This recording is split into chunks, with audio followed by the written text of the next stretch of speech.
Don't forget to subscribe. Afterwards, the wisest and most spiritual books from the greatest authors await you every day. And now buckle up, sit back and we'll begin.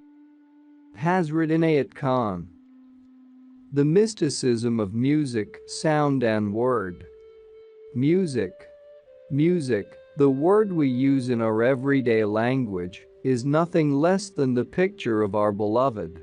It is because music is the picture of our beloved that we love music.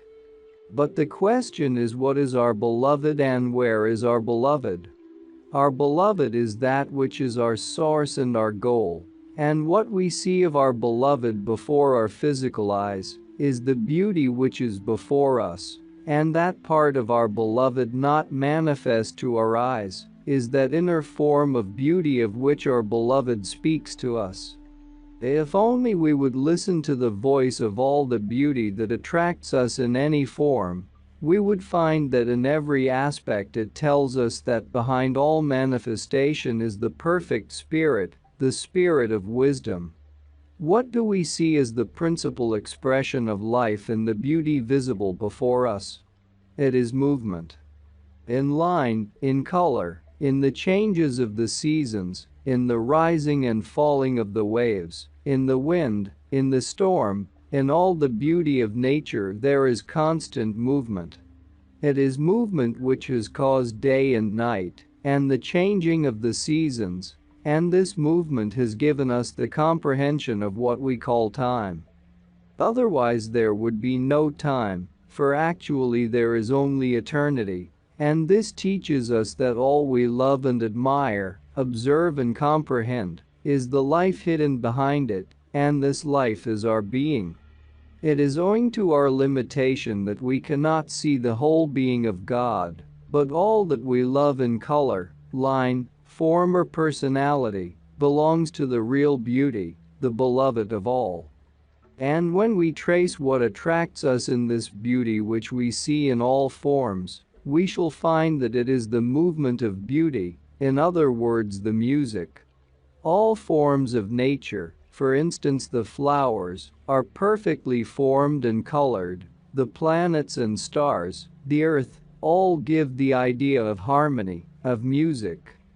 The whole of nature is breathing, not only the living creatures but all nature, and it is only our tendency to compare that which seems living with what to us is not so living, which makes us forget that all things and beings are living one perfect life. And the sign of life given by this living beauty is music. What makes the soul of the poet dance? Music.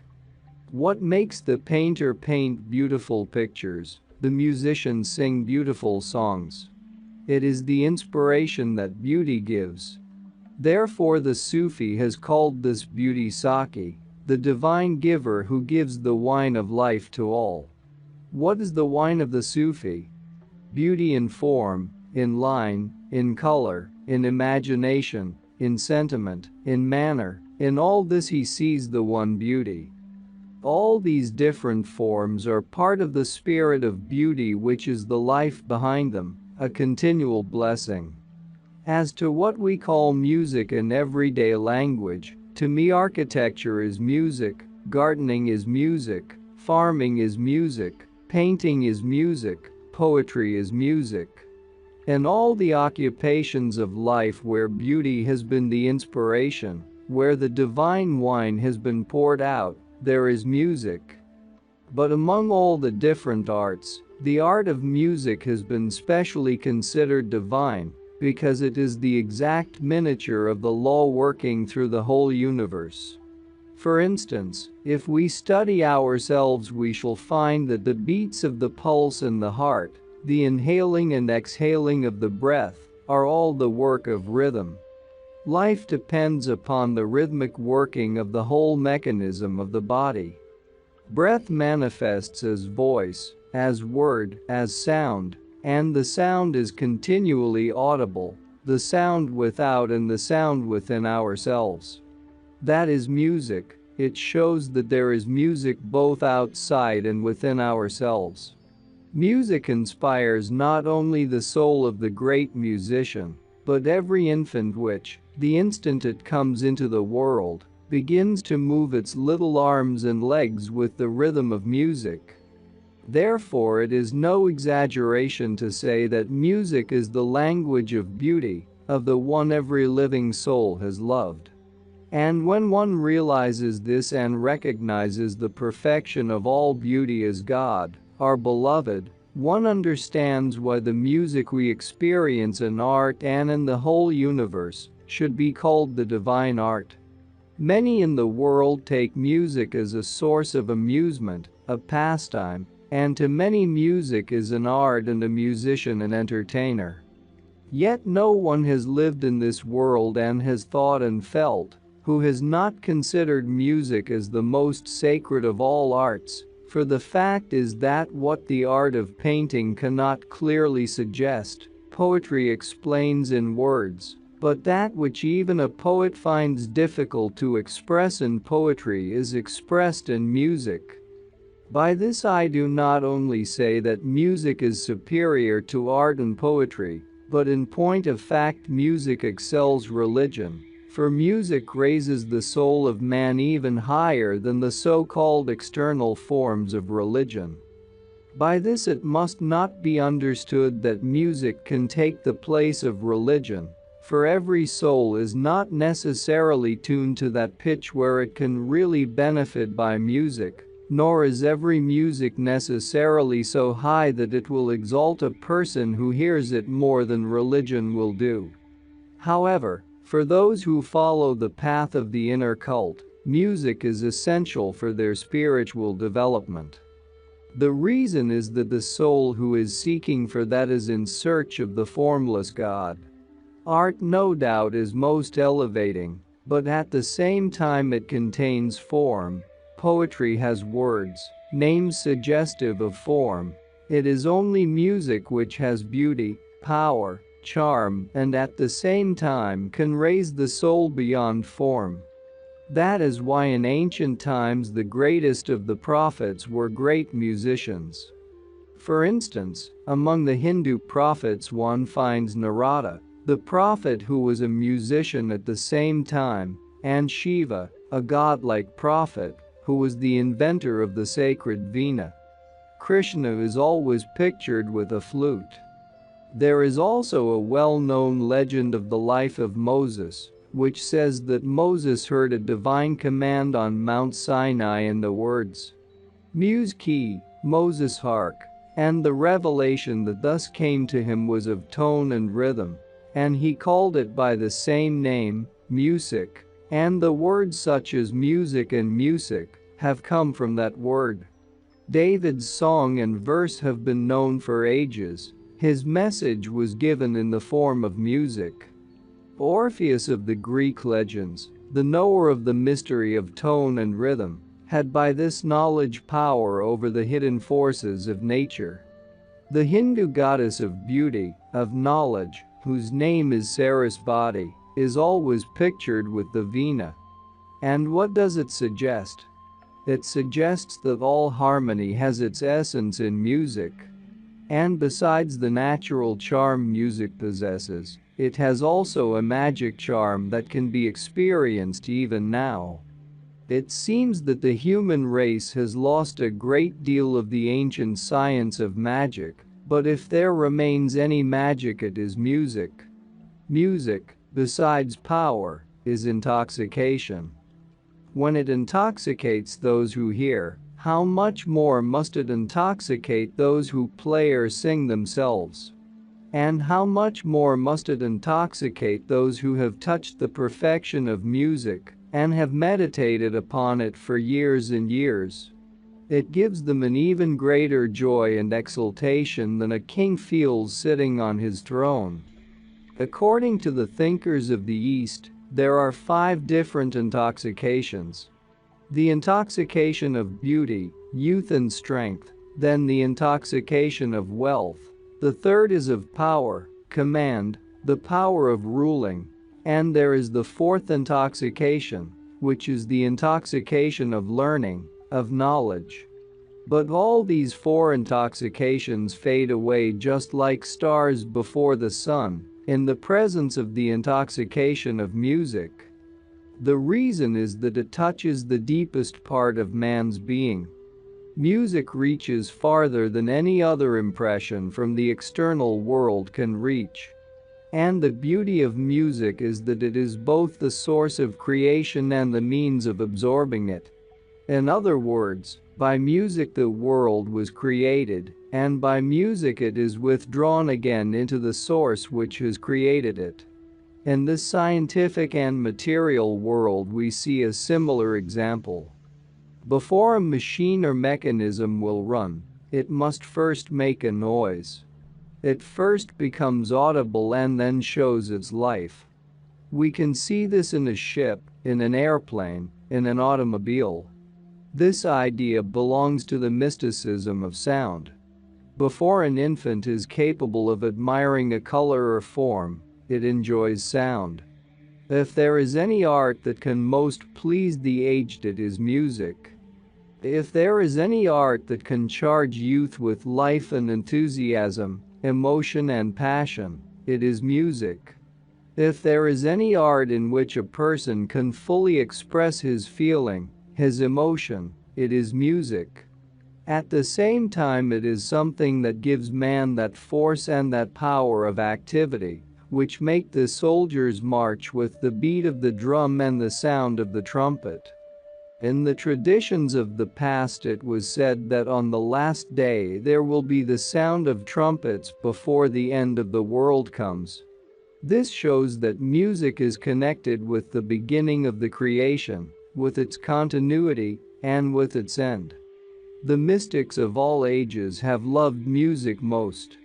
In almost all the circles of the inner cult, in whatever part of the world, music seems to be the center of the cult or the ceremony. And those who attain to that perfect peace which is called nirvana, or in the language of the Hindus samadhi, do this more easily through music. Therefore Sufis, especially those of the Chishtiya school of ancient times, have taken music as a source of their meditation, and by meditating thus they derive much more benefit from it than those who meditate without the help of music.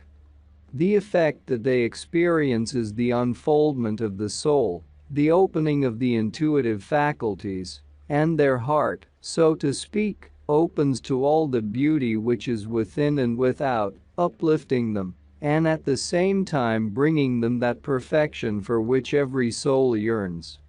The music of the spheres. By this title I do not mean to encourage any superstition or any idea that might attract people into fields of curiosity. My aim is to direct the attention of those who search for truth towards the law of music which is working throughout the universe, and which in other words, may be called the law of life, the sense of proportion, the law of harmony, the law which brings about balance, the law which is hidden behind all aspects of life, which holds this universe intact and works out the destiny of the whole universe, fulfilling its purpose.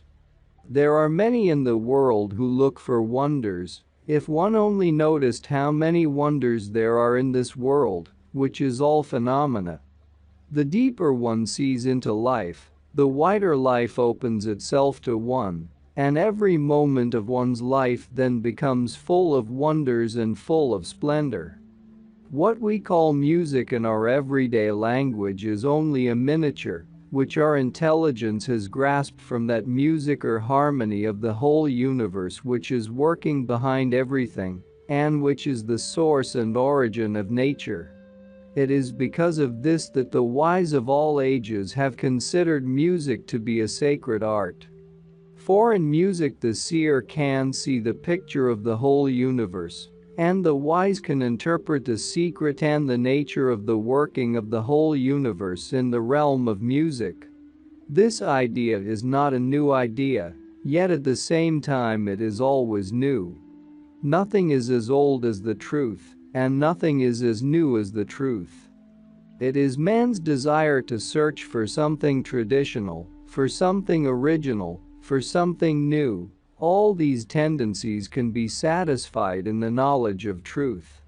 All the religions have taught that the origin of the whole of creation is sound. No doubt the way in which this word is used in our everyday language is a limitation of that sound which is suggested by the scriptures. Language deals with comparative objects, but that which cannot be compared has no name. Truth is that which can never be spoken, and what the wise of all ages have spoken is what they have tried their best to express, little as they were able to do so. The music of the universe is the background of the small picture which we call music. Our sense of music, our attraction to music, shows that there is music in the depth of our being. Music is behind the working of the whole universe. Music is not only life's greatest object, but it is life itself. Hafiz, the great and wonderful Sufi poet of Persia, says, "Many say that life entered the human body by the help of music, but the truth is that life itself is music." What made him say this? He referred to a legend which exists in the East, and which tells how God made a statue of clay in his own image, and asked the soul to enter into it, but the soul refused to be imprisoned, for its nature is to fly about freely, and not to be limited and bound to any sort of capacity. The soul did not wish in the least to enter this prison. Then God asked the angels to play their music, and as the angels played, the soul was moved to ecstasy, and through that ecstasy, in order to make the music more clear to itself, it entered this body. And it is told that Hafiz said, "People say that the soul, on hearing that song, entered the body, but in reality the soul itself was song." It is a beautiful legend, and much more so is its mystery. The interpretation of this legend explains to us two great laws. One is that freedom is the nature of the soul, and for the soul the whole tragedy of life is the absence of that freedom which belongs to its original nature.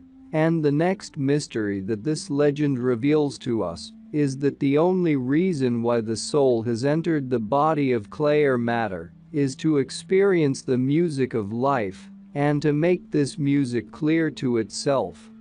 And when we sum up these two great mysteries, the third mystery, which is the mystery of all mysteries, comes to our mind.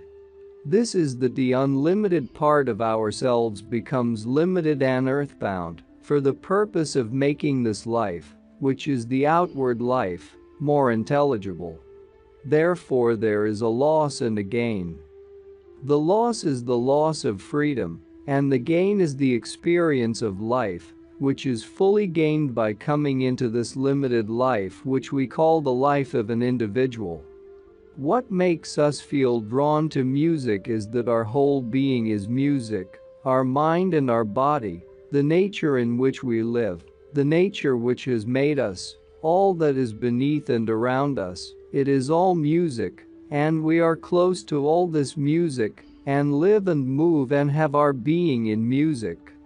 Therefore music interests us and attracts our attention and gives us pleasure, because it corresponds with the rhythm and tone which are keeping the mechanism of our whole being intact.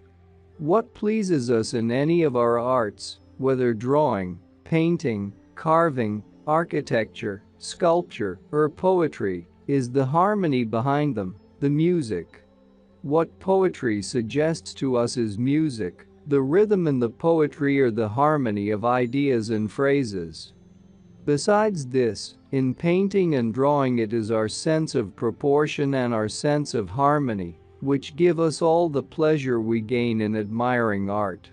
And what appeals to us in being near to nature is nature's music, and nature's music is more perfect than that of art. It gives us a sense of exultation to be moving about in the woods, and to be looking at the green, to be standing near the running water, which has its rhythm, its tone and its harmony. The swinging of the branches in the forest, the rising and falling of the waves, all has its music. And once we contemplate and become one with nature, our hearts open to its music. We say that we enjoy nature. But what is it in nature that we enjoy? It is music. Something in us has been touched by the rhythmic movement, by the perfect harmony which is so seldom found in this artificial life of ours. It lifts one up and makes one feel that nature is the real temple, the true religion. One moment standing in the midst of nature with open heart is a whole lifetime, if one is in tune with nature. When one looks at the cosmos, the movements of the stars and planets, the law of vibration and rhythm, all perfect and unchanging, it shows that the cosmic system is working by the law of music, the law of harmony. And whenever that harmony in the cosmic system is lacking in any way, then in proportion disaster comes to the world, and its influence is seen in the many destructive forces which manifest there. The whole of astrological law and the science of magic and mysticism behind it are based upon music. Therefore, the whole life of the most illuminated souls who have lived in this world, like the greatest prophets in India, has been music. From the miniature music which we understand, they expanded the whole universe of music, and in that way they were able to inspire.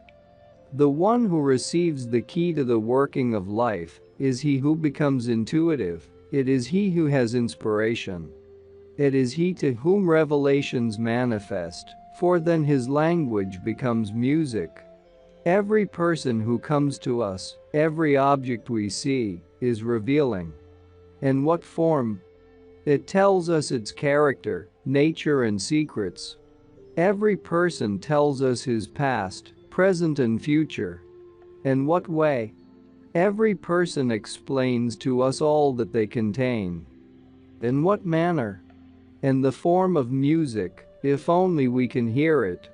There is another language. It is rhythm and tone.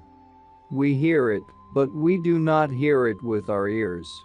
A friendly person shows harmony in his voice, in his words, in his movement and manner.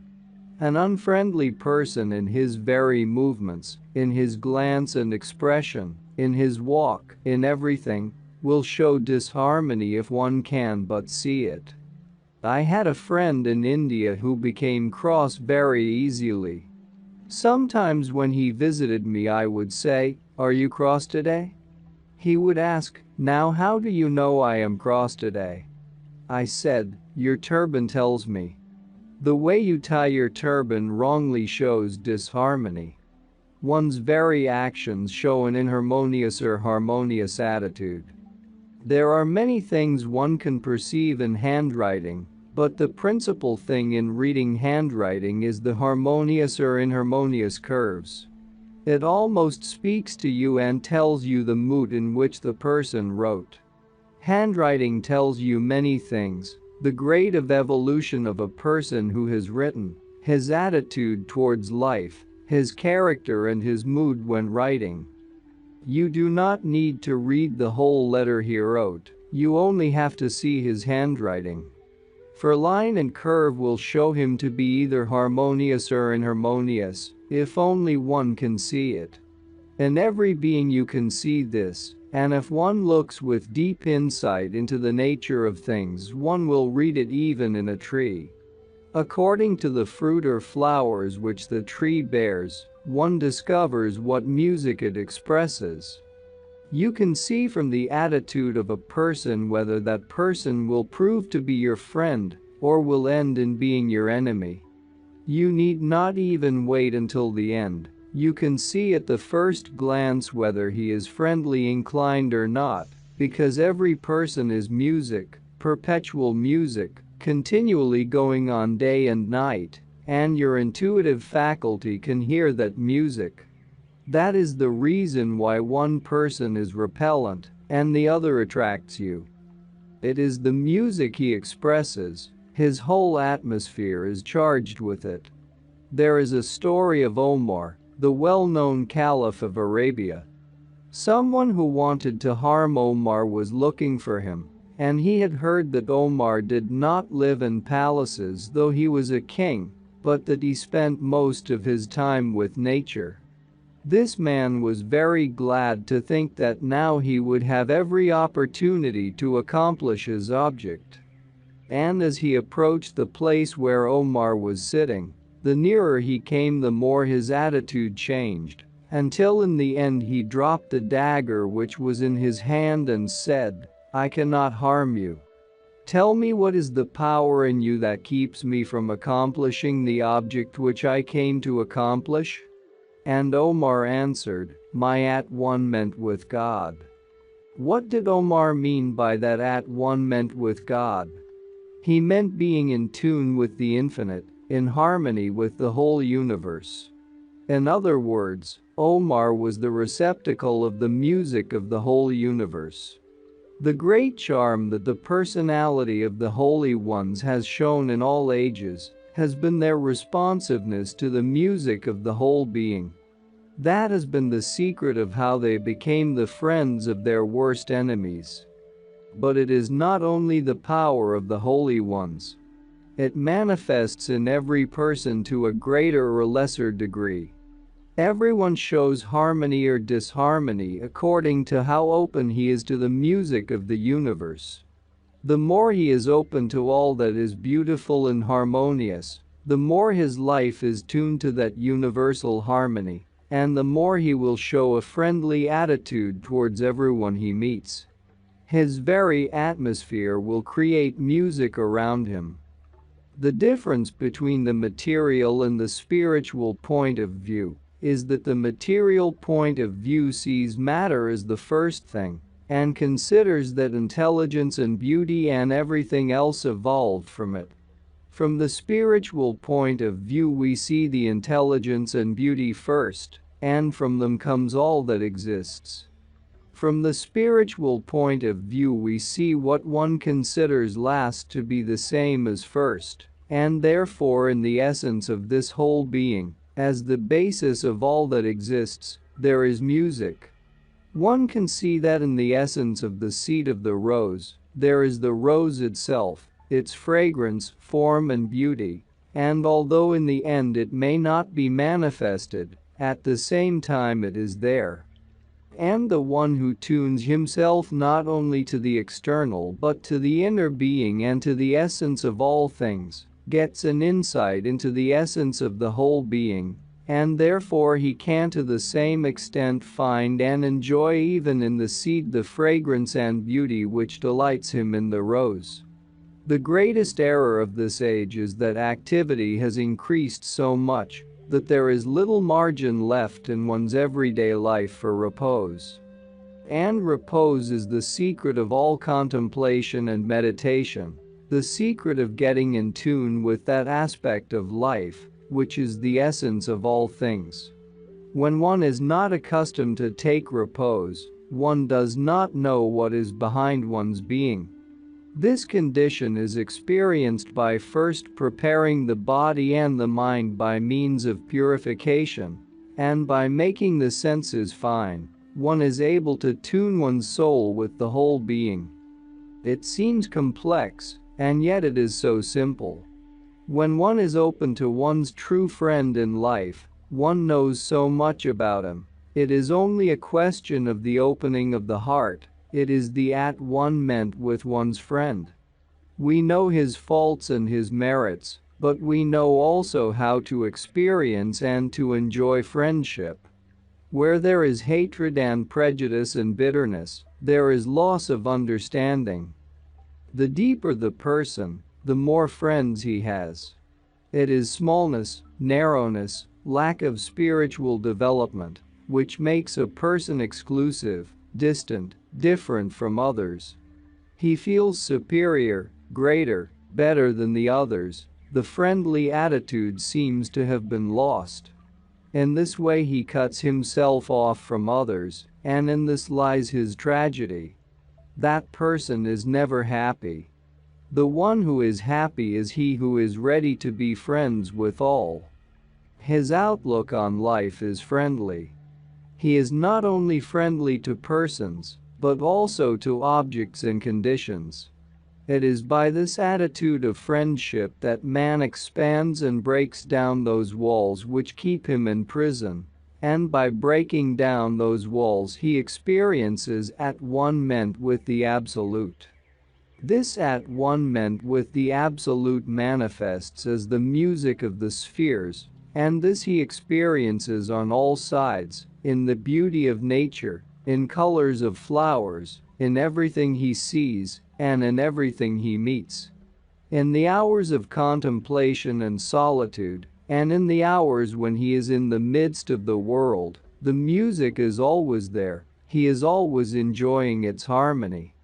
The music of the spheres, continued. The nature of creation is the doubling of one. And it is this doubling aspect which is the cause of all duality in life. One part is positive, the other is negative, one expressive, the other responsive. Therefore spirit and nature in this creation of duality stand face to face. There is the first aspect which is sound, and the next which is light. In these nature aspects, or responsive aspects, at first only the light works, but when one goes deeper in creation there is sound. In nature which is face to face with spirit, what is first expressed is light, or what man first responds to is light, and what man responds to next, what touches man deeper, is sound. The human body is a vehicle of the spirit, a completed vehicle which experiences all the different aspects of creation. This does not mean that all other forms and names which exist in this world, some as objects, others as creatures, are not responsive to the expression of the spirit. In reality, every object is responsive to the spirit and to the work of the spirit, which is active in all aspects, names and forms of the universe. One reads in the Masnavi of Rumi that the earth, the water, the fire and the air, before man are objects, but before God they are living beings. They work at his command, as man understands living beings working under the command of a master. If creation can be explained, it is the phases of sound or of vibration, which manifest in different grades in all the various forms in life. Even what we call matter or substance, and all that does not seem to speak or sound, is in reality all vibration. And the beauty of the whole of creation is this, that creation has worked in two ways. In one way it is expressed, and in the other way it has made itself a responsive mold. For instance, there is substance, matter to touch, and there is a sense to feel, to touch. There is a sound, and at the same time there are ears which can hear sound. There is light, there is form, there are colors, and at the same time there are eyes to see them. And what man calls beauty is the harmony of all one experiences. What after all is music? What we call music is the harmony of the audible notes, but in reality there is music in color, there is music in lines, there is music in the forest where there is a variety of trees and plants, and there is harmony in how they correspond with each other. The more widely one observes nature, the more it appeals to one's soul. Why? Because there is a music there, and the wider one's outlook on life becomes, the deeper one's understanding of life, the more music one can listen to, the music which answers the whole universe. But the one whose heart is open need not go as far as the forest. In the midst of the crowd he can find music. At this time human ideas are so changed, owing to materialism, that there is hardly any distinction of personality. But if one studies human nature, one sees that even a piano of 1,000 octaves, could not reproduce the variety of human nature. How people agree with one another, how they disagree. Some become friends after a contact of a moment, some in many years cannot become friends.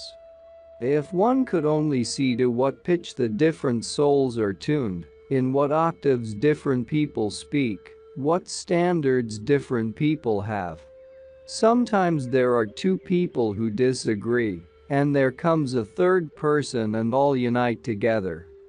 Is that not the nature of music?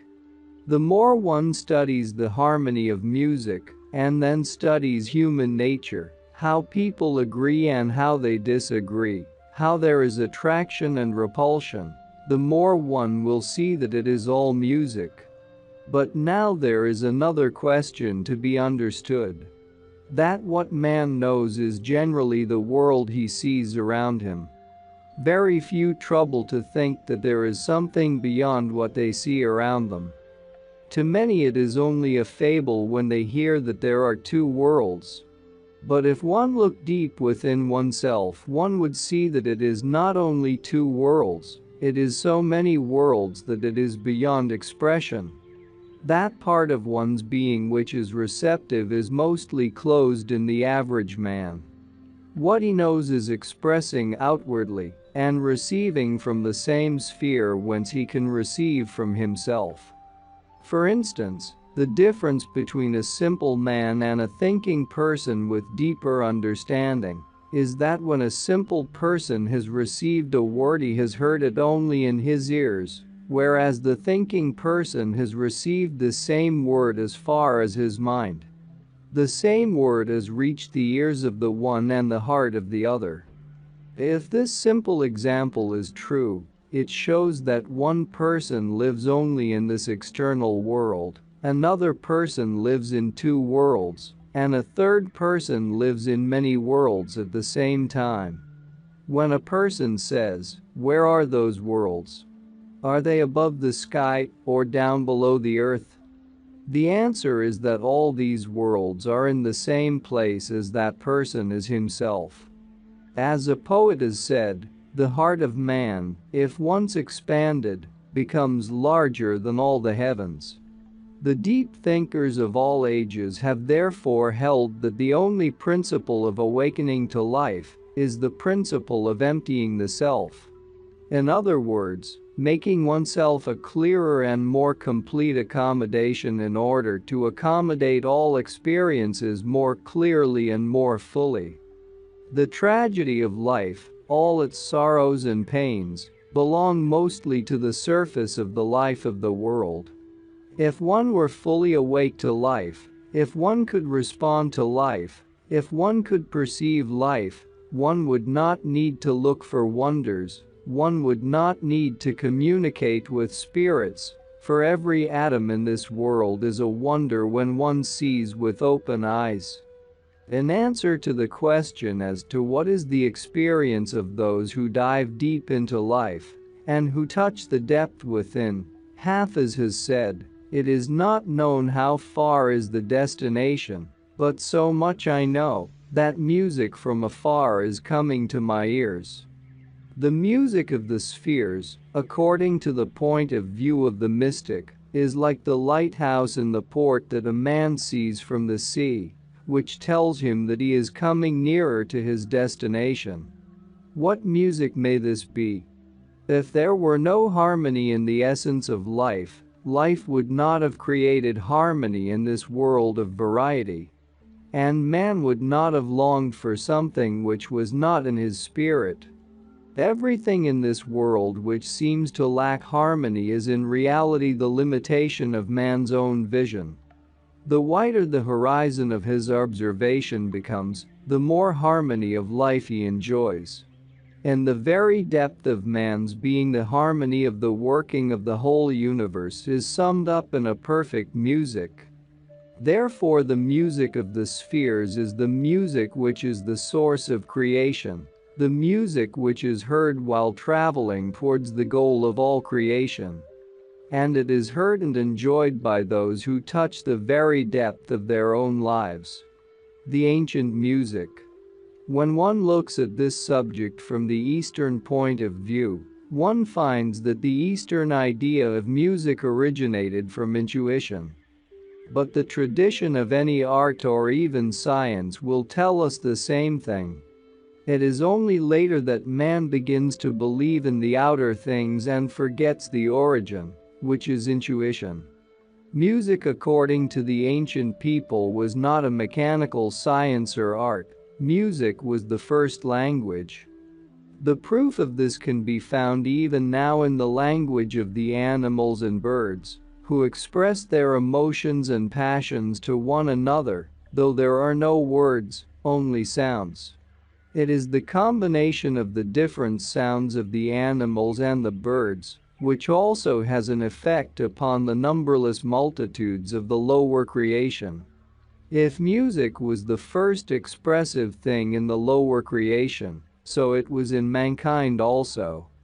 And since it was the first expression of the emotions and passions of the heart, it is also the last expression of the emotions and passions. For what art cannot express, poetry explains, and what poetry cannot express is expressed by music.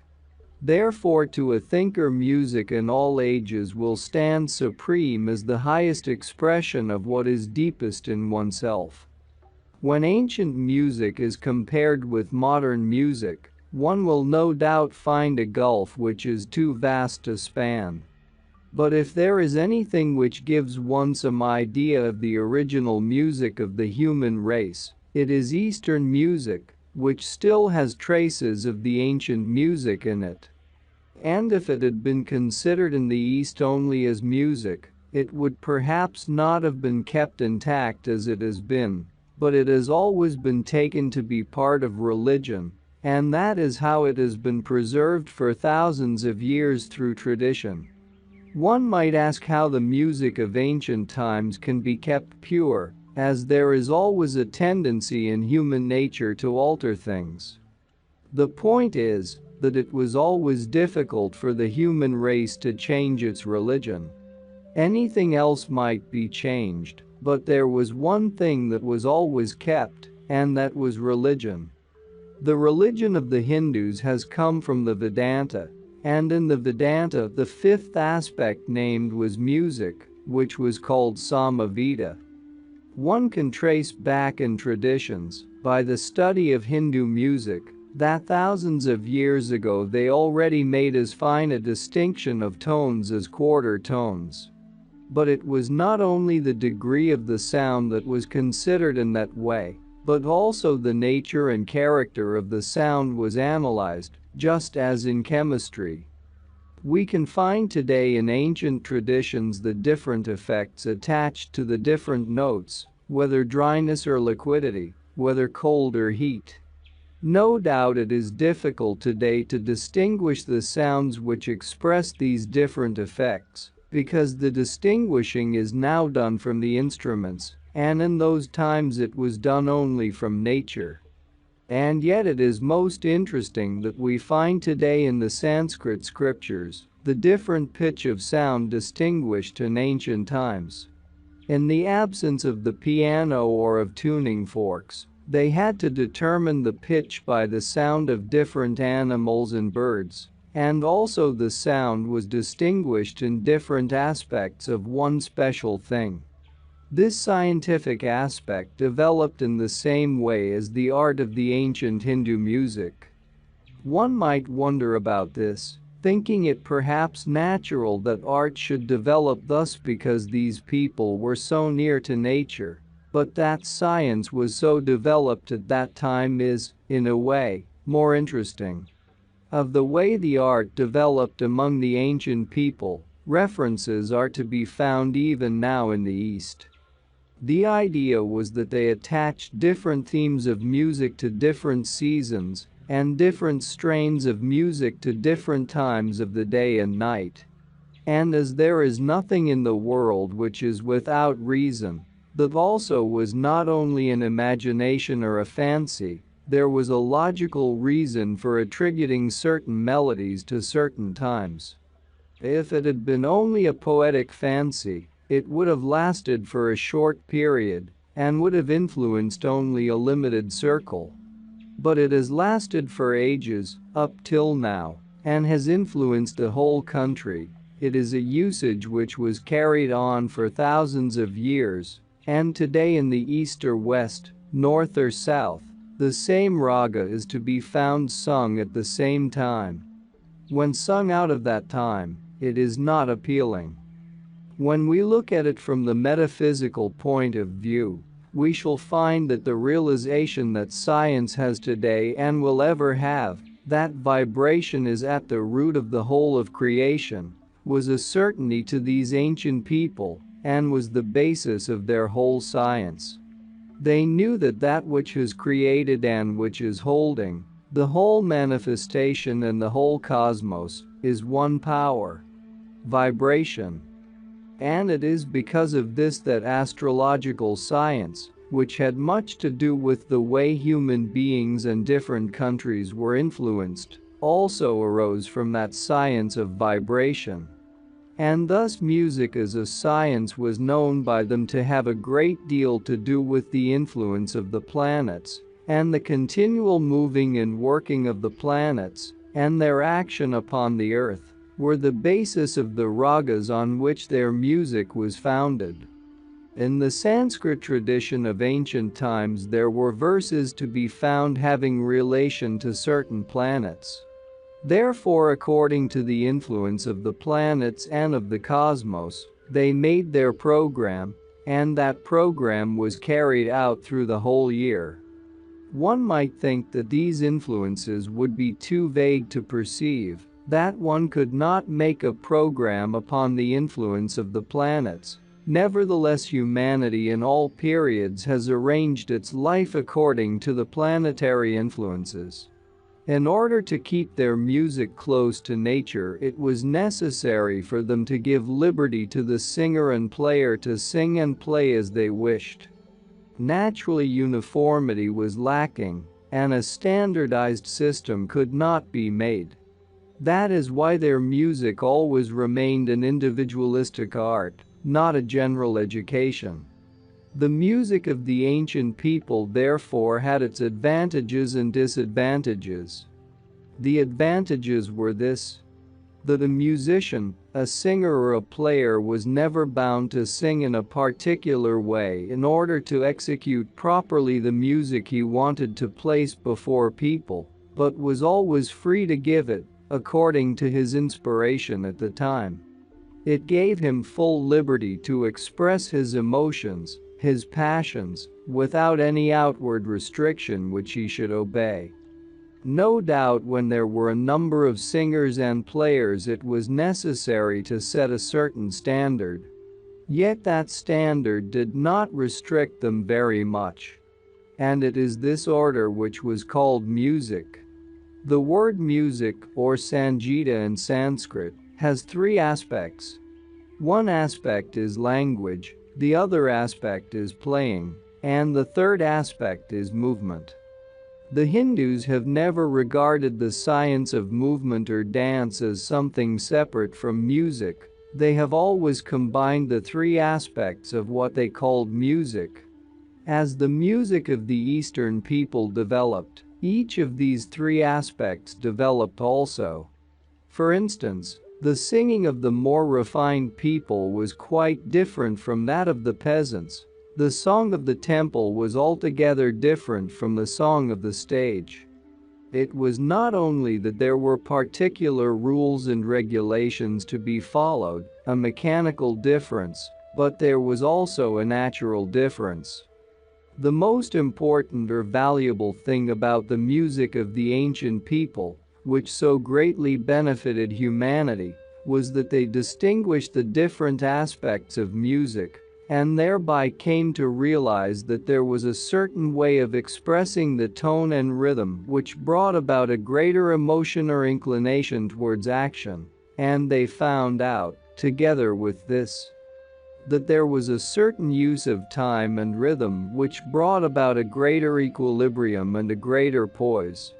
The science, developing after many years of practice, formed in itself a special psychological science or art, and this science was called mantra yoga. The meaning of the word yoga is unity or connection, and mantra yoga means the sacred union between the outer life and the deeper life. For the yogis discovered that there are psychological inclinations. For instance, one of the tendencies of the breath is to go outward, and the other inclination is to go inward. And these two tendencies are to be found in nature also, in the ebb and flow, in the sunset and sunrise. One sees these differences in oneself. The vibrations of one's own body and action are very different in the morning and in the evening. Therefore, the yogis regulated the rhythm of the circulation, of the heart, and of every action of the breath by the help of the vibration of music, of both tone and rhythm. This brought them from the audible vibrations to the inward vibrations, that is to say, from sound to breath, and for these the Hindus have one and the same word, svara, a name for both sound and breath. One thing blends into another because it is the same thing in the end. It is the breath of an object which may be called sound, and it is the audibility of the breath which may be called voice.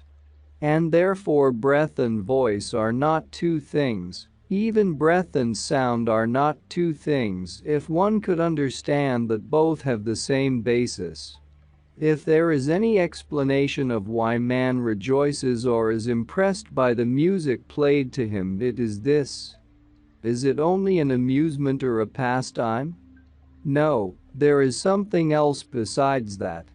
The principal reason is that in man there is a perpetual rhythm going on, which is the sign of life in him, a rhythm which is expressed in his pulsation and his heartbeats, even in his heart. And upon this rhythm depends his health, not only his health, but his moods. Therefore, anywhere, a continued rhythm must have an effect upon every person, and upon each person its effect is distinct and different. It is amusing and interesting to know that when jazz came into fashion, everyone said, "Something crazy has come into society," and yet no one has really resisted. It has come more and more into fashion. Yet, however much a person hates it and is prejudiced against its name, he at least likes to stand and listen to it for 5 minutes. What is the reason? The reason is that in whatever form the rhythm is emphasized, the effect upon both body and mind is psychological. It is said of a very great Persian poet, who was also a mystic, that when he got into a certain mood, he used to make circles around a pillar which stood in the middle of his house. Then he would begin to speak, and people would write down what he said, and it would be perfect poetry. And there was a lawyer who, when he could not find an argument at the bar, would turn himself around, and after that he would find the right argument. But in looking for a mystery, we do not need to go to these extreme cases. A person, when he cannot find an idea, taps with his fingers on the table, and the idea comes. And many who cannot get hold of their thoughts begin to walk about the room, and when they have made 2 or 3 circles, their thoughts become clear.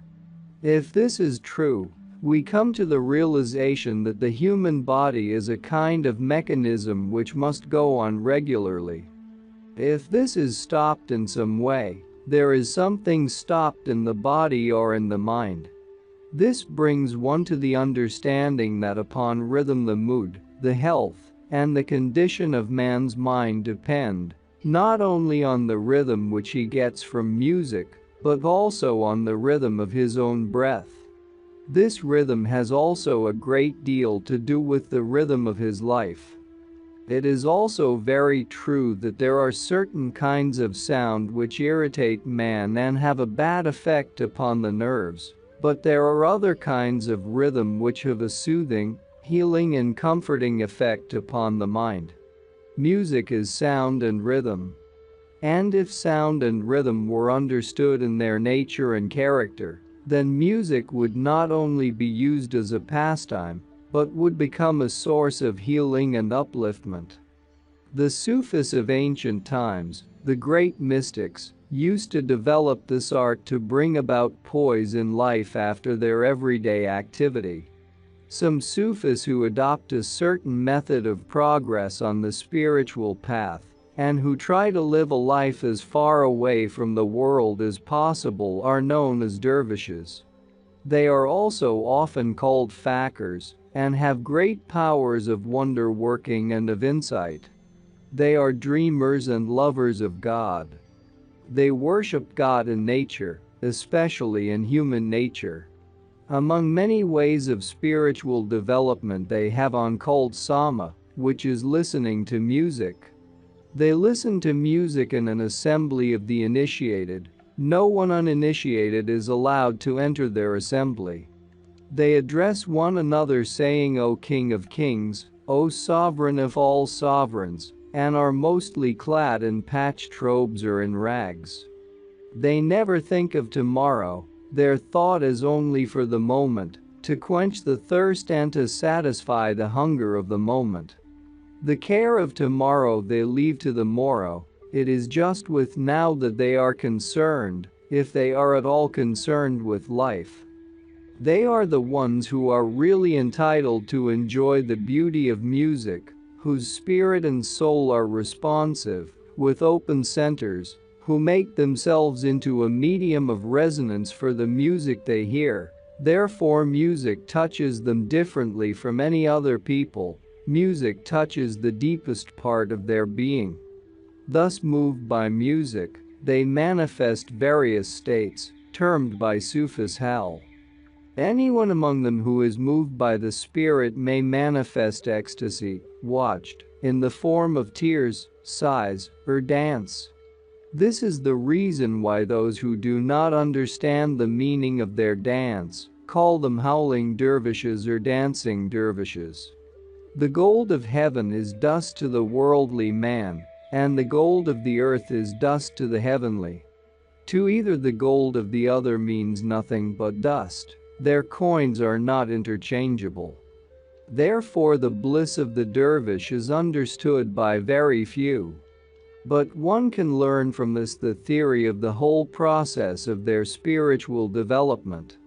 By making God their beloved, and by seeing God in the sublimity of nature, they create the presence of God, and as the whole process of daily life consists of both joy and pain, so the life of the dervish is also filled with both joy and pain in the presence of God. By the help of concentration, poetry and music, joy and pain are felt more deeply. Therefore God becomes living to him. His presence is before him in all his moods. When once his pain has had an outlet in some form or other in the sama, the musical ceremony, the condition that follows it is that of deeper insight into life. Upon whatever object or person he may cast his glance, their deepest nature, character and secret are revealed to his soul. Thus the whole life is made clear to his vision in the light of God. Sama has been the most sacred treasure for the Sufis. The great poets such as Rumi of Persia used to have music for their meditation, and by the help of music they used to still and control the activity of their body and mind. We see today that there is an increasing tendency to nervousness. It is caused by too much activity in life. Life is becoming more and more artificial every day, and with every step forward man is yet missing that repose, which has been as yeast to the human race. Therefore, for the betterment and education of humanity today, the art of repose, which seems to be lost, greatly needs to be rediscovered. The science and art of Hindu music. Music, literature, and philosophy are akin to our souls, whatever be our faith or belief or our way of looking at life. India, in the history of the world, represents a country and a people engaged in the search for truth through the realm of music, philosophy and poetry, at a time when the rest of the world had not yet begun to do so. It is therefore necessary to study Indian music, philosophy, and poetry in order to understand their foundation. Linguists today agree that the Sanskrit language was the origin or mother of many languages. The origin of the science of music is also to be found in Sanskrit. It is a fact that not only art, but even science has its source in intuition. This seems to have been sometimes forgotten, but undoubtedly even the scientist is helped by intuition, although he may not always recognize the fact. Scientists who have delved deeply into their science will admit this. Intuition working in answer to the need of the mind and the body, inventing, through matter, things of daily use, and gaining knowledge of the nature and character of things, is called science. Intuition working through beauty, which is produced in the form of line and color and rhythm, is called art. Therefore, the source of both science and art is intuition. Realizing this source, the Hindus based their music on intuition, and the practice of Indian music has been a culture of stimulating intuition and awakening the faculty of appreciating beautiful sounds and often words, and expressing itself in beautiful forms. In India, life has always begun with the soul, therefore science, art, philosophy, and mysticism were all directed to one and the same goal. And not only arts and sciences, but even professions and commerce were not without a religious view. One can imagine how in a country where even business and professional men had a spiritual outlook, the musician's life was full of religious thought. No part of the world, East or West, can really deny the divinity of music. In the first place, music is the language of the soul. And for two people of different nations or races to unite, there is no better means than music. For music not only unites man to man, but man to God. Now, the question comes: when is it that music unites man with God, and how? Belief in God has two aspects. One, belief in God is when a person thinks, perhaps there is a God, or as others believe, I believe too. He does not know God by reason, nor does he see God before him. God for him is perhaps in heaven. Whether he exists or does not exist, he does not know. And from one who has just this kind of belief, a little confusion or disappointment or injustice takes it away. It is for this reason that thousands and thousands of men who worshipped God gave up their belief in him. There is another aspect of belief, and it is gained through the realization of God's presence, not only in the heavens, but in one's own surroundings. When a person arrives at this point, this belief becomes a living identity. To him, God is not only a judge or a sustainer. To him, he is a friend who hears the cry of his soul in the solitude and knows the best and greatest secret he has in his heart. A friend upon whom one can always rely in good and bad experiences, and even in the hereafter. For a musician, music is the best way to unite with God. A musician with a belief in God brings to God the beauty and perfume and the color of his soul. From the metaphysical point of view, there is nothing that can touch the formless except the art of music, which in itself is formless. There is another point of view: that the innermost being of man is the akasha, which means capacity. Therefore, all that is directed from the external world to the world within can reach this realm, and music can reach it best. A third point of view is that all creation came from vibrations, which the Hindus have called nada. In the Bible, we can find it as the word, which came first of all. On this point all the different religions unite. Man, therefore, loves music more than anything else. Music is his nature, it has come from vibrations, and he himself is vibration. There are two aspects of life. The first is that man is tuned by his surroundings, and the second is that man can tune himself in spite of his surroundings. This latter is the work of the mystic. The Sufis in the East work for years together to tune themselves. By the help of music they tune themselves to the spheres where they wish to be, as the yogis do. Therefore, the beginning of music in India was at the time of Shiva, Lord of the Yogis. The great yogi teacher taught to the world the science of breath. Among the Sufis there was a great saint, Muinuddin Chishti of Ajmer. At his grave music is played. The Hindus and Muslims go there on pilgrimage.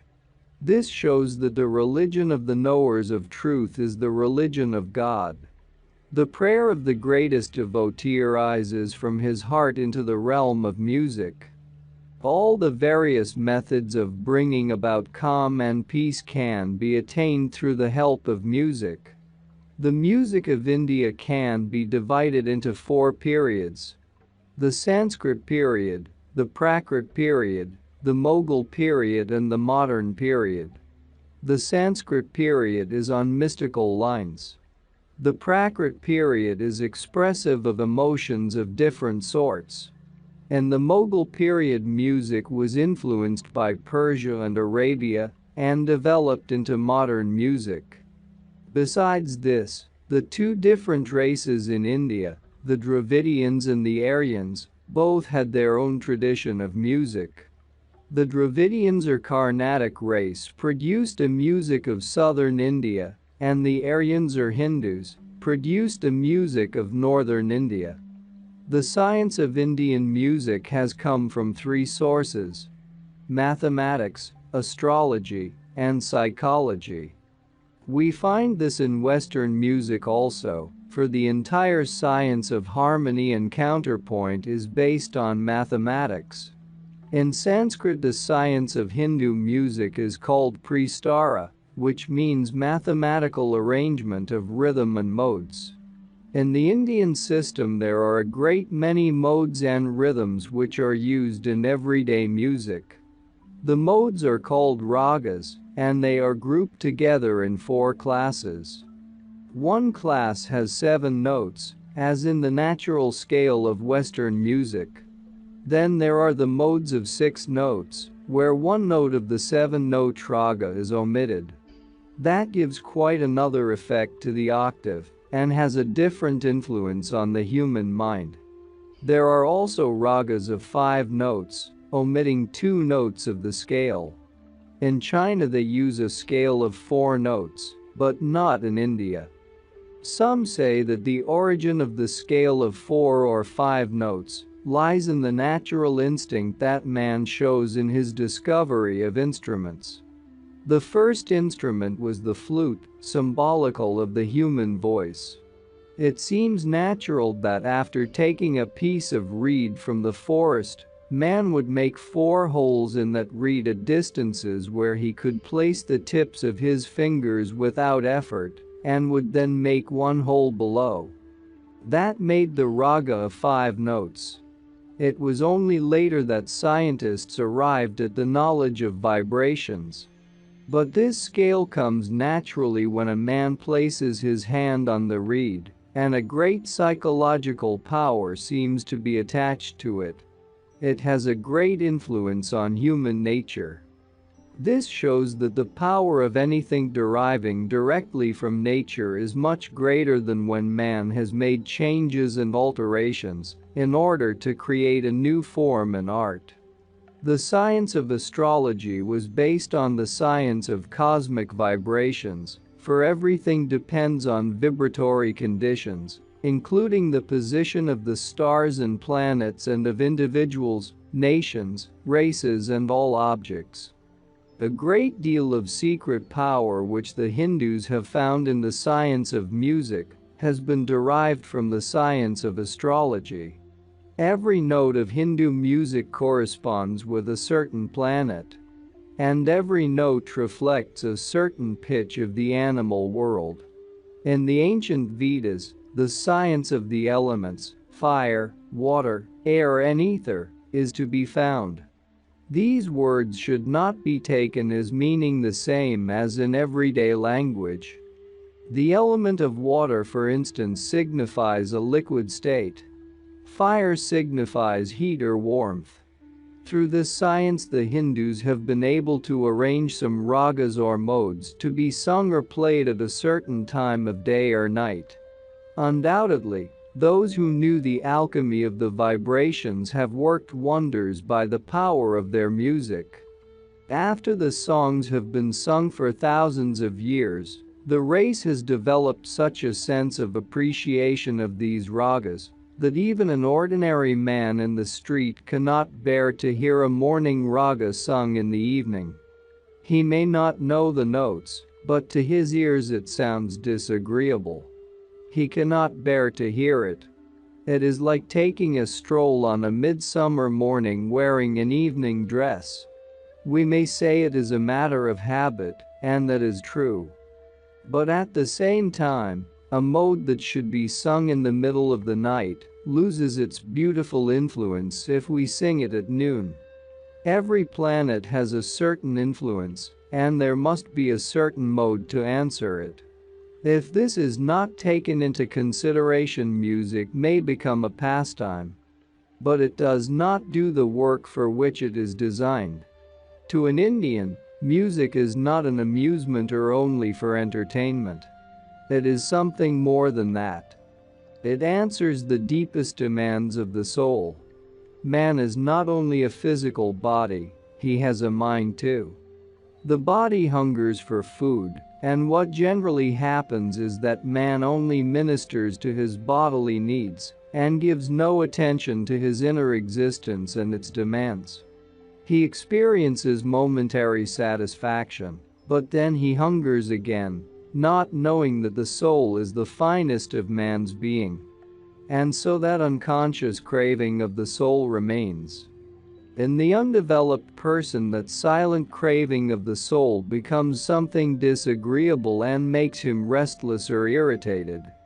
He does not feel contented with anything in life, he feels like quarreling and fighting. In the person of fine feeling, this hunger of the soul expresses itself in depression and despair.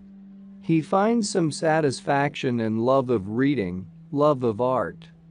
The soul feels buried in the outer, material world, and the soul feels satisfied and living when it is touched with fine vibrations. The finest matter is spirit and the grosser spirit is matter. Music, being the finest of the arts, helps the soul to rise above differences. It unites souls, because even words are not necessary. Music is beyond words. The Hindu music is unique in character, for the player and singer are given perfect freedom in expressing their soul through their art. The character of the Indian nature can be understood by the spirit of individualism. The whole education tends to individualism, to express oneself in whatever form one is capable of. Therefore, in some ways to their disadvantage, but in many ways to their advantage, they have to express their freedom. Uniformity has its advantages, but it very often paralyzes progress in art. There are two ways in life, uniformity and individualism. Uniformity has its strength, but individualism has its beauty. When one hears an artist, a singer of Hindu music, the first thing he will do is to tune his tambura, to give one chord. While he tunes his tambura, he tunes his own soul, and this has such an influence on his hearers that they can wait patiently often for a considerable time. Once he finds he is in tune with his instrument, with that chord, his soul, mind and body all seem to be one with the instrument. A person with a sensitive heart listening to his song, even a foreigner, will perceive the way he sings into that chord, the way he tunes his spirit to that chord. And by that time he has become concentrated, and by that time he has tuned himself to all who are there. Not only has he tuned the instrument, but he has felt the need of every soul in the audience and the demands of their souls, what they want at that time. Not every musician can do this, but the best can. When he synthesizes, and it all comes automatically as he begins his song, it seems that it touches every person in the audience, for it is all the answer to the demand of the souls that are sitting there. He has not made a program beforehand. He does not know what he will sing next.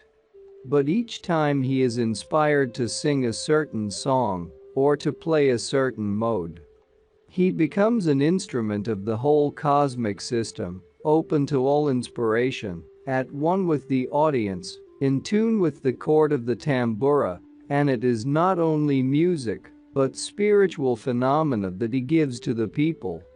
The traditional ancient songs of India composed by great masters have been handed down from father to son. The way music is taught is different from the Western way. It is not always written, but it is taught by imitation. The teacher sings and the pupil imitates, and all the intricacies and subtleties are learned by imitation. It is the mystical aspect of music which has been the secret of all religions. The great ones of this world such as Christ, Buddha, and others have come from time to be examples for the people and to express that perfection which is the object of every soul. The secret which was hidden behind all these great religions and in the work of these teachers was that man should reach that utmost height which is called perfection. It is the principle which is taught from the first lesson the musician gives to his pupils. The pupil does not only imitate the teacher. He focuses his spirit upon the spirit of the teacher. He not only learns, but he inherits from his teacher. The lack we find today of spiritual awakening, the reason so many seekers after truth have not come to a satisfactory result, is that they always pursue it outwardly. They take it from a book or learn it from a teacher. There was a time in the East, and this still exists even now, when a little boy who went to a teacher to learn had a great regard for his teacher, his respect, his attitude toward his teacher was as it would be towards a priest. Therefore, in this manner he learned to value and appreciate and respect the knowledge of the teacher. It is most wonderful to read about the lives of the great singers in India, how they imitated their teachers, and how they sometimes became even greater than their teachers. The object of Indian music is the training of the mind and the soul, for music is the best way of concentration. When you tell a person to concentrate on a certain object, the very fact of trying to concentrate makes his mind more disturbed. But music, which attracts the soul, keeps the mind concentrated. If one only knows how to appreciate it and give one's mind to it, keeping all other things away, one naturally develops the power of concentration. Besides the beauty of music, there is the tenderness, which brings life to the heart. For a person of fine feelings, of kindly thought, life in the world is very trying. It is jarring, and it sometimes has a freezing effect. It makes the heart, so to speak, frozen. In that condition one experiences depression, and the whole of life becomes distasteful. The very life, which is meant to be heaven, becomes a place of suffering. If one can focus one's heart on music, it is just like warming something that was frozen. The heart returns to its natural condition, and the rhythm regulates the beating of the heart, which helps to restore health of body, mind, and soul, and bring them to their proper tuning. The joy of life depends upon the perfect tuning of mind and body. The Veena. A great Indian poet sang in Sanskrit the praise of the Veena, that instrument of gut strings. By looking at it, by touching it, by hearing it, you can be made free, even if you kill a Brahmin. And to kill a Brahmin is considered to be the greatest of all sins. This instrument was invented by the lord of the yogis, Shiva, whose name is also Mahadeva. He gave to the world his lifelong experiences in the practice of yoga and is worshipped in India as a godhead. His scriptures are considered to be holy.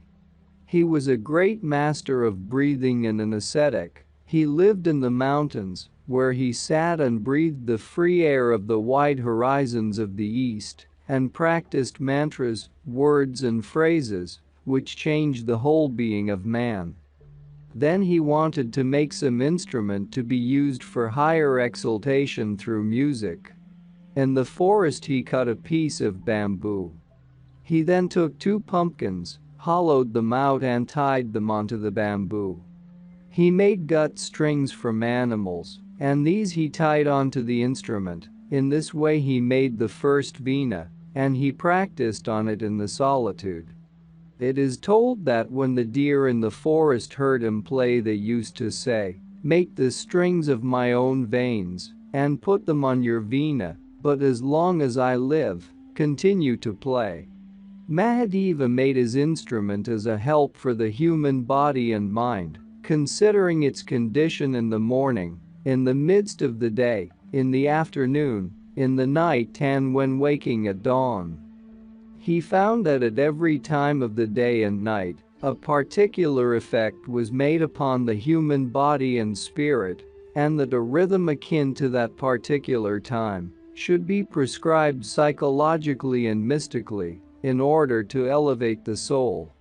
And therefore a psychological science of music was made by Mahadeva, a science which was called raga, which means emotion controlled and used to the best purpose.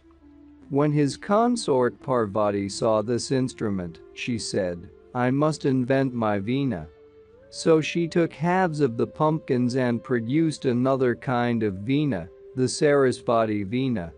So there are 2 Veenas, men play one, the other by women.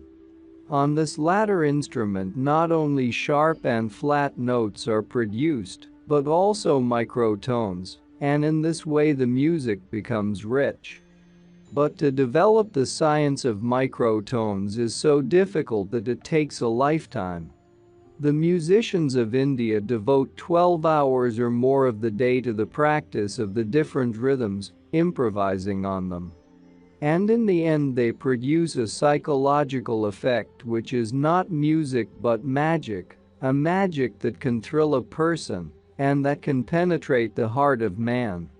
It is a dream, a meditation, it is paradise. When hearing it, one feels one is in a different world. Yet their music is hardly audible.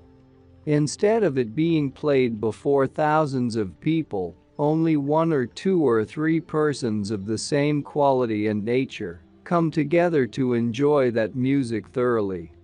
If a foreign element is present, the musician does not feel inspired.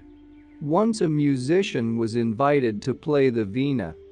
The musician came and was welcomed. He uncovered his Veena. Then he looked here and there and found some discord. He covered his Veena, saluted and began to leave. Those present felt disappointed and begged him to play, but his answer was, "No matter what you give me, I do not feel like playing." This is a very different thing from making a program months ahead. The musician in the West is bound 6 months beforehand to play a certain program. He is helpless. But in this way it is not music, it is labor, it is done mechanically. A singer in the East never knows what he is going to sing before he starts singing. He feels the atmosphere of the place and the time, and then begins to sing or to play whatever comes to his mind. It is a very special thing.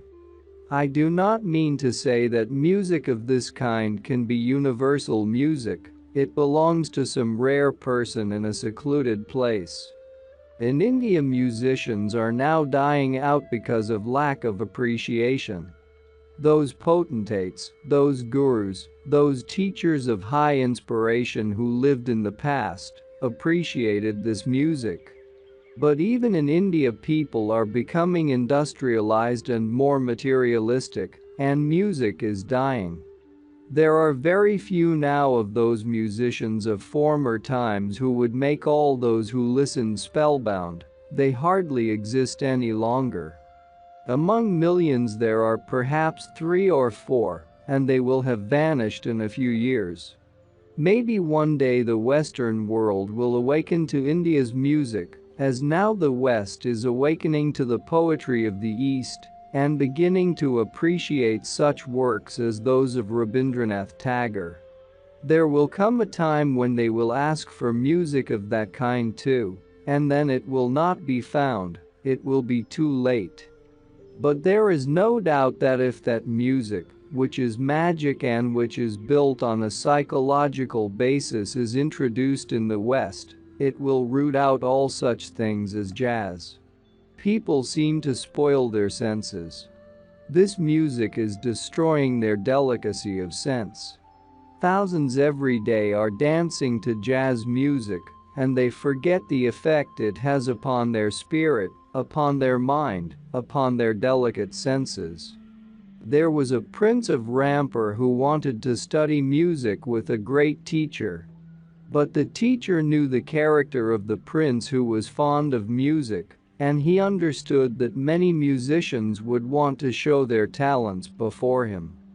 He said, "I can only teach you on one condition.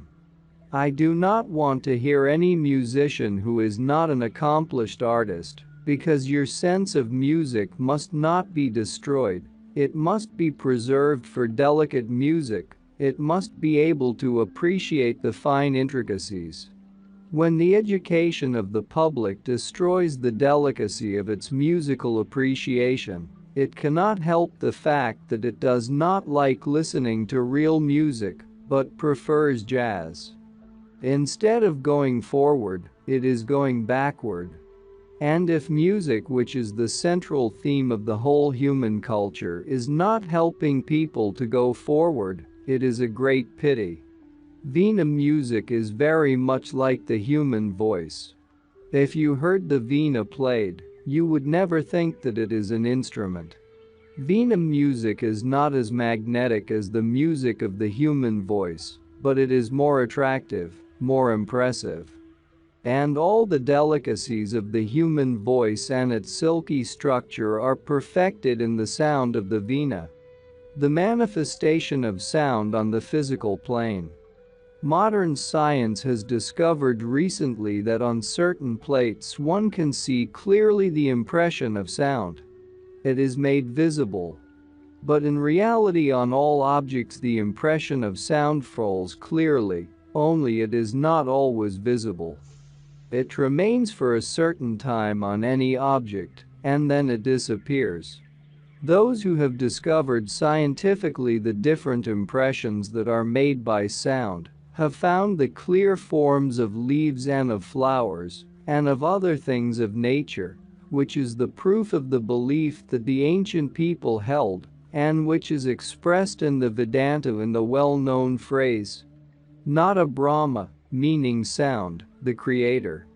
And we read in the Bible that first was the Word, and the Word was God, and that first was sound, the Word, and then was the light. This only means that the source of creation was sound. In other words, The creative source in its first step towards manifestation was audible, and in its next step it was visible. It also shows that all we see in this objective world, every form, has been constructed by sound. It is the phenomenon of sound. When we go further into this subject, we see that from a mystical point of view, every syllable has a certain effect. As the form of every sound is different, so every syllable has a certain effect, and therefore every sound made, or word spoken before an object, has charged that object with a certain magnetism. This explains to us the method of the healers, teachers and mystics who, by the power of sound, charged an object with their healing power, with their power of thought. And when that object was given, as water or as food, that object brought about a desired result. Besides that, many masters of occult sciences who have communicated with the unseen beings, by the power of sound, have done still greater things. They have created beings. In other words, they have given a body by the power of sound to a soul, to a spirit, making it into a certain being, which is not yet a physical being, but a being of a higher kind. They called such being muaccals, and they worked through these beings, using them in any direction of life towards a certain purpose. The physical effect of sound has also a great influence upon the human body. The whole mechanism, the muscles, the blood circulation, the nerves, are all moved by the power of vibration. As there is a resonance for every sound, so the human body is a living resonator for sound.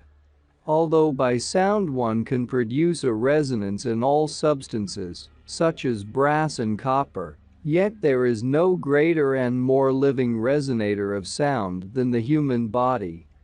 The effect of sound is upon each atom of the body, for each atom resounds, on all glands, on the circulation of the blood and on the pulsation. Sound has its effect.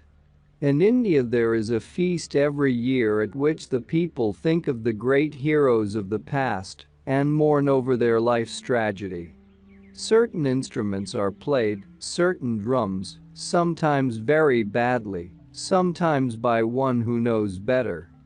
There are some people who, on hearing those drums, instantly enter into ecstasy, because the sound of the drum goes directly into their whole system, bringing it to a certain pitch where they feel ecstasy. And when they are in ecstasy they can jump into the fire and come out without being burned. They can cut themselves with a sword, and they are instantly healed. They can eat fire, and they are not burned by it. One sees it every year at that particular time. They call such a condition hell. Hell means condition, which is an appropriate term for it, because on hearing the drum, they think of that condition, and they enter into it. In order to go into that trance, they need not be very educated or very evolved. Sometimes they are very ordinary people, but the sound can have such effect upon them that they are moved to a higher ecstasy.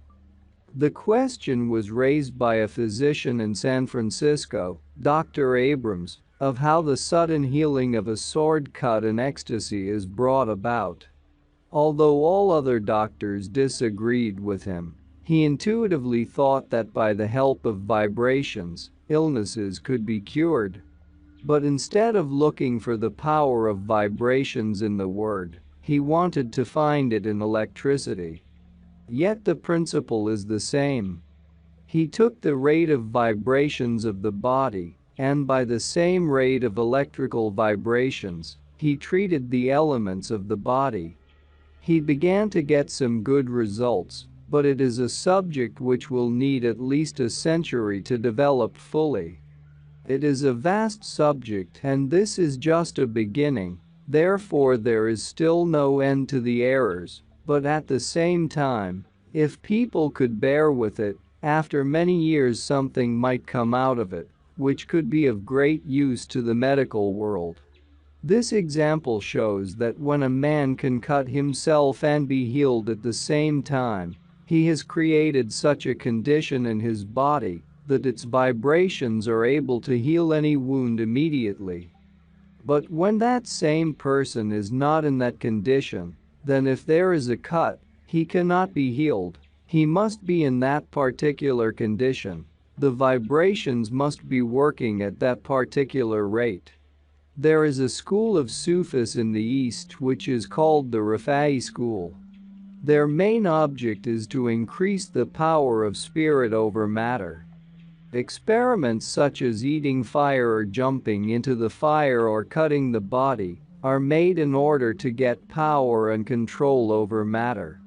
The secret of the whole phenomenon is that by the power of words they try to tune their body to that pitch of vibration where no fire, no cut, nothing can touch it. Because the vibrations of their body are equal to fire, therefore the fire has no effect. Now coming to the question of music. Why music has an effect upon a person, why a person, by nature, likes music. It is not because he is trained in it or because it is a habit, but because it is a natural effect of sound that it attracts. First, it touches the physical plane.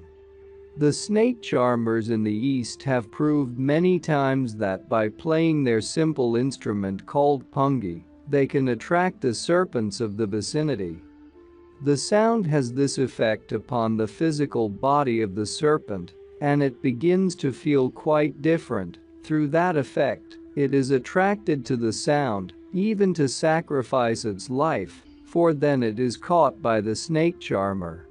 It is for this reason that the wise considered the science of sound to be the most important science to use in every condition of life. In healing, in teaching, in evolving, in accomplishing all things in life. It is on this foundation that the science of zikr was developed by the Sufis, and that the yogis made mantra shastra. By zikr is not meant one particular phrase. By zikr is meant a science of words. Apart from the meaning a word has, even syllables of sound can bring a good result or a disastrous result. Those who know about this can recall several instances in history where, through the mistake of a poet who did not use the proper words in the praise of a king, the kingdom was destroyed. And yet, how little one thinks about it if one says, "Well, I have said it, but I did not mean it." People think that by saying something they have done nothing, as long as they did not meant it. But even saying something without meaning to has a great effect upon life. The science of sound can be used in education, in business, in industry, in commerce, in politics, in order to bring about desired results. But the best use of this science is made in spiritual evolution. By the power of sound or word one can evolve spiritually and experience all the different stages of spiritual perfection. The manifestation of sound on the physical sphere. From an earlier edition of the text. Modern science has discovered recently that on certain plates, one can see clearly the impression of sound. It is made visible. But in reality on all objects the impression of sound falls clearly, only it is not always visible. It remains for a certain time on any object, and then it disappears.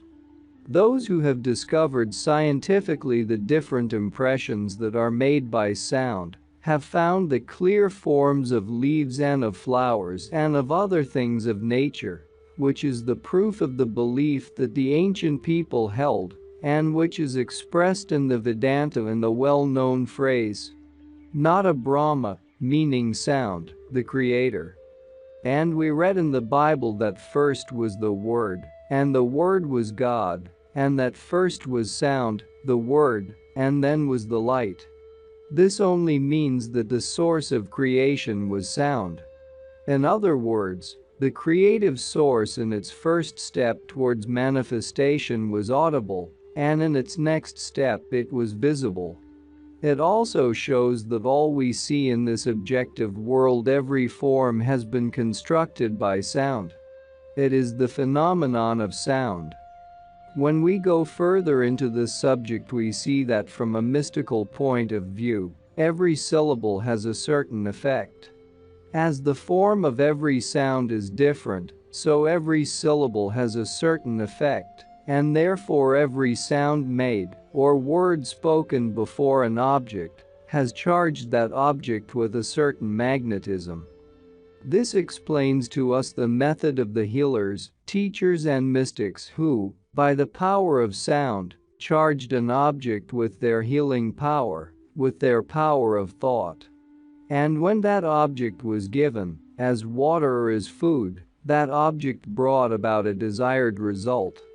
Besides that, many masters of occult sciences who have communicated with the unseen beings, by the power of sound, have done still greater things. They have created beings. In other words, they have given a body by the power of sound to a soul, to a spirit, making it into a certain being, which is not yet a physical being, but a being of a higher kind.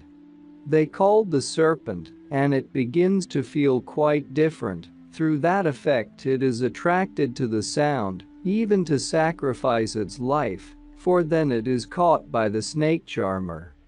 It is for this reason that the wise considered the science of sound to be the most important science to use in every condition of life. In healing, in teaching, in evolving, in accomplishing all things in life. It is on this foundation that the science of zikr was developed by the Sufis, and that the yogis made mantra shastra. By zikr is not meant one particular phrase. By zikr is meant a science of words. Apart from the meaning a word has, even syllables of sound can bring a good result or a disastrous result. Those who know about this can recall several instances in history where, through the mistake of a poet who did not use the proper words in the praise of a king, the kingdom was destroyed. And yet, how little one thinks about it if one says, "Well, I have said it, but I did not mean it." People think that by saying something they have done nothing, as long as they did not mean it. But even saying something without meaning to has a great effect upon life. The science of sound can be used in education, in business, in industry, in commerce, in politics, in order to bring about desired results. But the best use of this science is made in spiritual evolution. By the power of sound or word, one can evolve spiritually and experience all the different stages of spiritual perfection. Question: can one use music to awaken the soul to mysticism? Answer: music is the best medium, nothing is better. Music is the closest, the nearest way to God, that is, if one knows which music and how to use it. Question: how do you explain that some people have no feeling for music?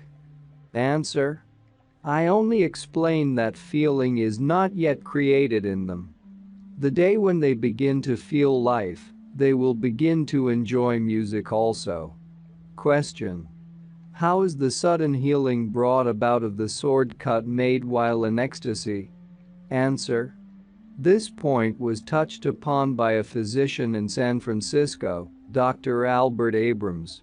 Although all the doctors were against him, he intuitively thought that illnesses could be cured with the help of vibrations. But instead of finding the power of vibration in the word, he wanted to find the power of vibration in electricity. Yet the principle is the same. He took the rate of vibrations of the body, and with the same rate of vibrations of electricity, he treated the elements of the body. He began to get some good results, but it is a subject which will need at least a century to develop fully. He still has representatives. I went to the Institute of Dr. Abrams in San Francisco to see how far they had developed, and I saw that they were using a person as a medium. That person feels the vibrations of the drop of blood which is put in his hand. The vibrations of that drop of blood go through his body, and he feels them in a certain part of his body. In that way they find out the rate of vibrations of the blood. No doubt it is a vast subject, and this is just the beginning. Therefore there is still no end to the errors.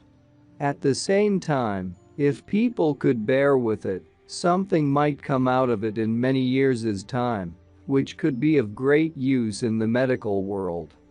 This example shows that, when a man can cut himself and at the same time be healed, it only means that he creates by sound such a condition in his body, that the vibrations of the body are in such a condition, that any wound can be healed immediately. But if the same person is not in that condition, then if there is a cut at that time he cannot be healed. He must be in that particular condition. The vibrations of his body must be working at a particular rate. If they are not vibrating at that rate, then he will not be healed. There is a school of Sufis in the East called the Rifai school.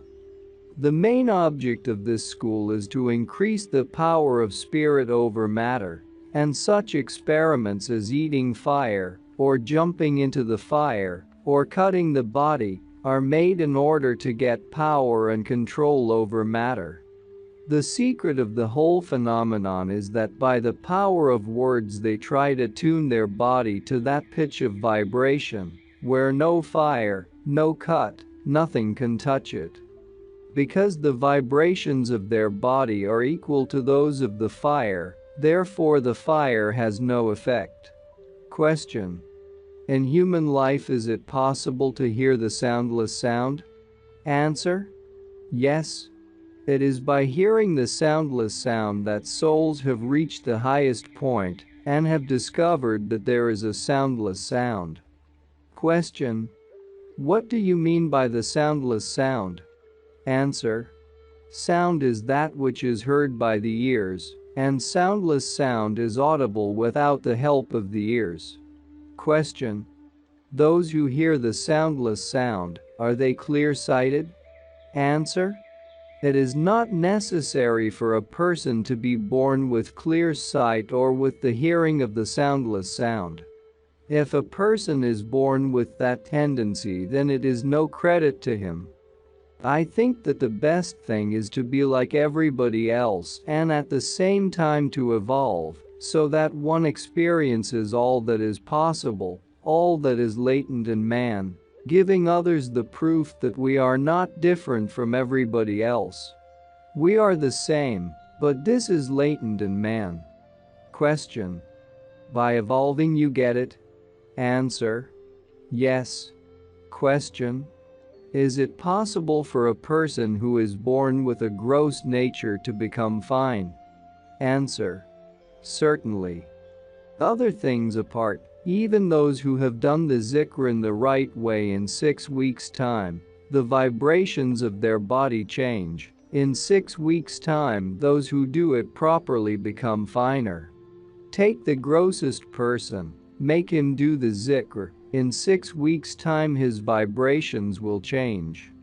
Question: in the spoken words, are there vibrations of air, as science teaches, or are there still more inner, finer vibrations? Answer: there are finer vibrations. The vibrations of the air are nothing. Every word has a breath behind it, and breath has a spiritual vibration. So the action of the breath vibrates physically, yet at the same time breath itself is an electric current. Breath is not only the air, but an electric current also. Therefore it is an inner vibration. The effect of sound on the physical body. Wind instruments, instruments with gut strings and with steel wire, and the 2 instruments of percussion, drums and cymbals, have each a distinct, different, and particular effect on the physical body. There was a time when thinkers knew this and used sound for healing and for spiritual purposes. It was on that principle that the music of India was based. The different ragas and the modes which these ragas contain were supposed to produce a certain healing and elevating effect. Sound first touches the physical plane. When we consider what effect single notes or sounds can have upon the physical body, this will lead us to think deeply on the subject. There are snake charmers, mostly to be found in India, who by playing their instrument, a wind instrument called pungi, attract cobras and other snakes from their vicinity. Often and often this experiment has been made, and one has always found that all kinds of snakes, or cobras, are attracted on hearing the pungi. First they come out of the holes in which they live, and there is a certain effect on their nervous system, which draws them closer and closer to the sound of the pungi. They forget their instinct, which is seen in every creature to protect itself from the attack of man or of other creatures. At that time they absolutely forget. They do not see anyone or anything. Then they are aroused to ecstasy. A cobra begins to raise its head and to move it right and left, and as long as this instrument is played, the cobra continues to move in ecstasy. This shows us that, apart from the psychical effect and apart from the spiritual effect that sound has on mankind, there is a physical effect also. From a metaphysical point of view, breath is the life current, prana. This life current exists also in things, such as the gut of the string or the skin of the drums. There is also a part of life in these things, and it is to that extent that their life current becomes audible, and that it touches the life current of the living creatures and gives it an added life. It is for this reason that the most primitive tribes who have only a drum to play, or an instrument to blow, get into such a condition by that continual playing of the drum that they enjoy the state of ecstasy. How does the great success of jazz come about? It comes from the same principle. It does not give the brain much to think about in the technicality of music. It does not trouble the soul to think of spiritual things. It does not trouble the heart to feel deeply. Without troubling the heart or the soul, it touches the physical body. It gives a renewed strength by the continuity of a particular rhythm and a particular sound that give people, I mean the generality, a greater strength and vigor and interest than music that strains the mind, making it think. Those who do not wish to be spiritually elevated, who do not believe in spiritual things and do not wish to trouble, the jazz band leaves alone, yet touching everyone who hears it. When one compares the voice with the instrument, there is no real comparison, because the voice is life itself. The movement, the glance, the touch, even the breath that comes from the nostrils do not reach so far, not as far as the voice reaches. There are 3 degrees of breath current. 1 degree is the simple breath that is inhaled and exhaled by the nostrils. This current reaches outside and has a certain effect. A greater degree of breath current is blowing. When a person blows from his lips, then that breath current is more intensely directed. Therefore, healers who have understood this principle made use of it. The 3rd degree, in which the breath is most intense, is sound, because in that degree the breath, coming in the form of sound, is vitalized. In the Near East, among Orthodox Christians and among Armenians, there is a custom not to use an organ in the church. They use a quarter sound made by 10 or 12 persons sitting there with closed lips. Anyone who has heard it will say that they are right. The sound of the organ is most artificial in comparison with the sound that the voices of 10 or 12 persons produce with closed lips.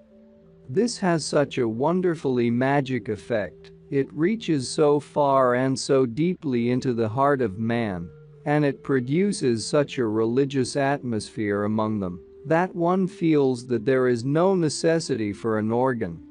This is a natural organ which God has made. Brahmins, when they study the Vedas, even now do not study only what is written there or the meaning of it. They study the pronunciation of each syllable, of each word, of each sound, and they study for years and years. It is not that the Brahmin hears the sound once with the ears and thinks, "I have learned it."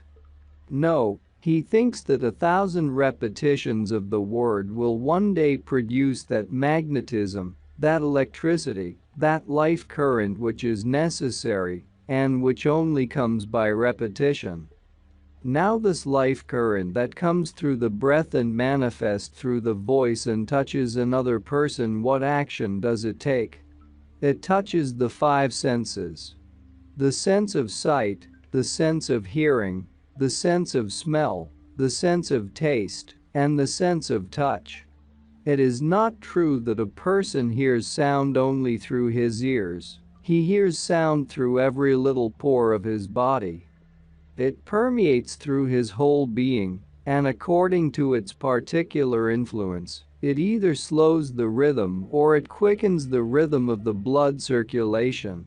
It either wakens the nervous system or it soothes it. It arouses a person to heightened passions, or it calms him by bringing him peace. In accordance with the sound and its influence, a certain effect is produced.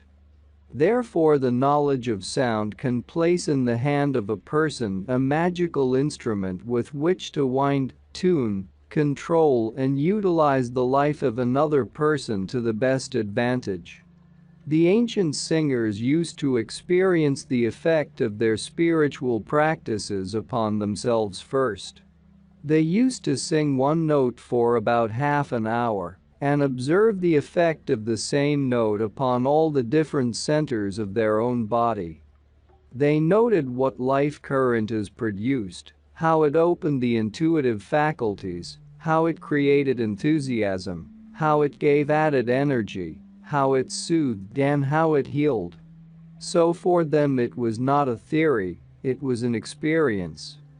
When this is not understood and when people only know that sound has something to do with the body, they think that they must make some use of it, and instead of making the right use of it, they make the wrong use. The Maharaja of Baroda, hearing of this science, thought that he should introduce music into hospitals. Singers were sent there who had never learned what effect sound or song has. When the singers began their technical traditional songs while the patients were suffering pains and tortures, the patients said, "Oh, take them away, take them away. Throw them into the river." But it was the Maharaja's order that the singers were to sing. After a week the patients were far more ill, and the Maharaja had to send another order. No more music is wanted. In my travels I have seen now the same thing. There are some people here and there who think that music has a great effect upon patients, on health, but instead of using the right music, they use the wrong music, and its effect is to make people more ill. Sound becomes visible in the form of radiance. This shows that the same energy which goes into the form of sound, before it becomes visible, is absorbed by the physical body. In that way the physical body recuperates and becomes charged with new magnetism. By a keen study of psychology you will find that singers have a greater magnetism than the average person. Because of their own practicing, their voice makes an effect upon themselves, and they produce electricity in themselves. In that way they are charged with a new magnetism every time they practice. This is the secret of the singer's magnetism. As to the question which is the wrong and which is the right use of sound, it all depends upon the particular case. In one case a certain sound may be rightly used, in another case the same sound may be wrongly used, but whether it was right or wrong will be seen by the harmonious and inharmonious effects it produces. When a pitch is a natural pitch of the voice, and a person sings a note in that pitch in any pitch which is quite natural to him, that will be a source of that person's own healing, as well as that of others. But the person who has found the keynote of his own voice has found the key to his whole life. That person, through the keynote of his own voice, can then wind his own being and can help others. There are, however, many occasions when this much knowledge is not enough, because this knowledge only concerns oneself. One knows what is one's own note and the natural pitch of one's own voice. The great drawback today in the world of song is that people are going far away from what is called the natural voice, and this is brought about by commercialism. They have made a hall for 100 persons, then for 500, and then for 5,000 persons. A man must shout in order to make 5,000 people hear him, in order to have a success that can be had at the ticket office. But that magic charm of the voice is in the natural voice. Every person is gifted. God has given him a certain pitch, a natural note, and if that pitch develops and he develops that natural note, it is a magic, he can perform a miracle. But today he must think about the hall where he has to sing, and of how loud he must shout. There was a man from India visiting Paris. For the first time in his life he went to the opera to hear the music, and he was trying hard to enjoy it. The first thing he heard was a soprano who was doing her best, and then came the tenor, or the baritone, and he had to sing with her. So this man became very annoyed and said, "Now look, he has come to spoil it." When we come to the essence and the inner principle of sound, the closer to nature we keep it, the more powerful, the more magical it becomes. Every man and woman has a certain pitch of voice. Then the voice producer says, "No, this is alto, soprano, tenor, baritone, or bass." He limits that which cannot be limited. How can there be so many voices? There are as many voices as there are souls. They cannot be classified. As soon as he is classified, that person is obliged to sing in that pitch. If his pitch is different, he does not know it. If his voice is higher, he does not sing in that pitch. Because the voice producer says, "This is a soprano," that person cannot be anything else. Besides that, a person has to depend upon what the composer has written. The composer never heard the voice of that particular person. The composer wrote only for a distinct pitch, either this one or that one. When a person has to sing in the pitch that is prescribed, then he loses the natural pitch he had. Apart from singing, even in speaking, among 100 persons you will find one who speaks in his natural voice, and 99 who imitate. They imitate someone else, they do not know it. The same thing that you find in grown-up people you will find in little children. The tendency in a little child is to change and to imitate. Every 5 or 10 days, every month a child changes his way of speaking, his voice, his words, many things he changes. And where does he learn it? From the children in school. He sees a child walking in some way, or making gestures, or frowning, or he hears it speaking in a certain way. He does not realize it, but he has heard it and he does the same thing, so he goes on changing.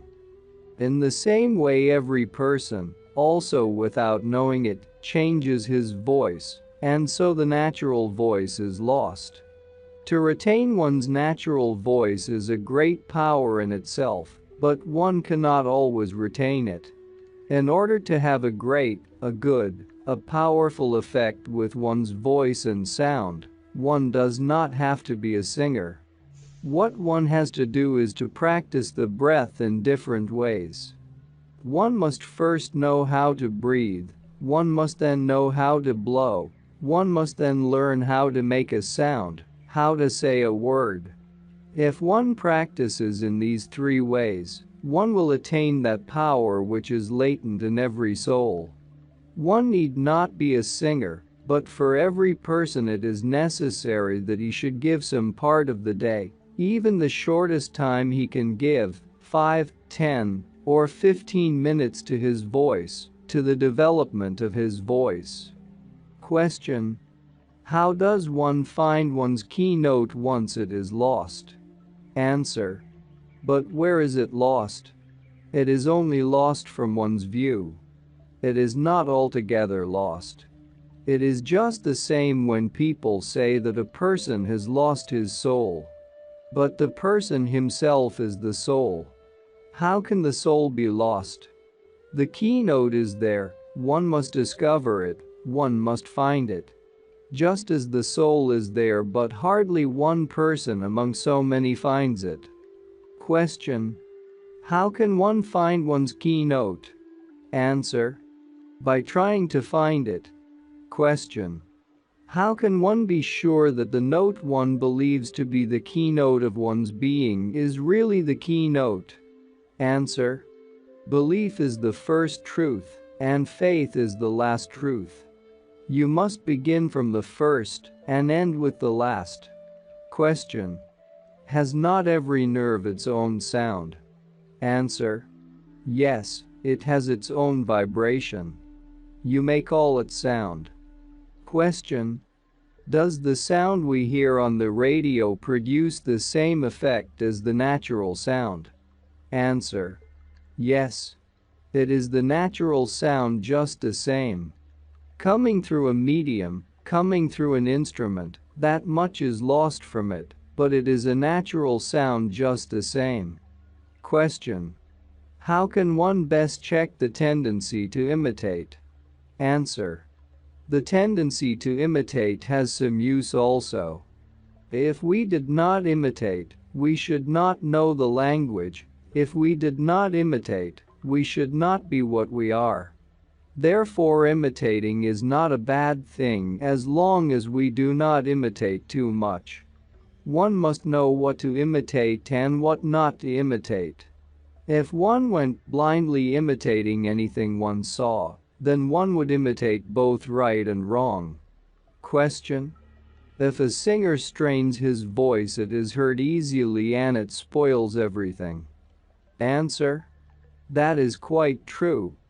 But to strain the voice is one thing, and to develop the voice, if it can be called a development, to make an unnatural voice out of a natural voice, is a different thing.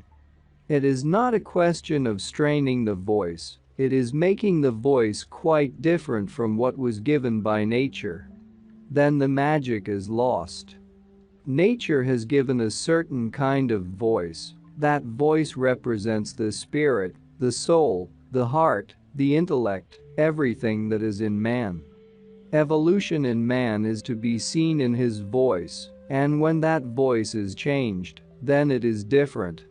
One need not strain one's voice in order to become unnatural. It is very easy to become unnatural. Question: is not the voice developed by zikr?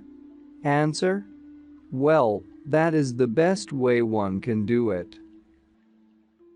And that's not all. Our experts and regular viewers respond to all comments. Also check if you forgot to subscribe and set your bell to receive notifications about new audiobooks and other useful self-development materials that we release regularly. Join in the discussions, don't forget to give likes and, if possible and inspired, support the development of the channel financially. All useful links will be in the description and the first attached comment. Goodness, love and wisdom to all. And now move on to watch the next part of the video at the links below, or choose something from the playlists of the channel and those you see on the screen.